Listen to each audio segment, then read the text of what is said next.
Here we take a look at some of the toolbar buttons on the Output Setup tab. You can see here some outputs that are set up to be plotted or evaluated. You can add or delete these test signals or expressions using the buttons here.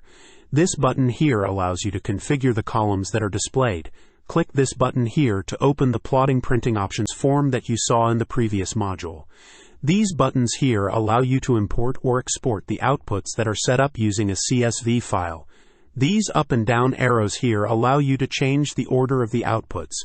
Use this button here to reset the table to default per test display. This button here allows you to send selected outputs to the expression builder. Finally, use this button here to create WaveSpec for signals. You can change and configure the columns and rows on the Output Setup tab in different ways. Right-click on the columns and click on the checked options that are displayed to disable them, and in turn hide those columns. You can use the Select Which Tests Are to be Displayed button and hide or display all the outputs of a given test.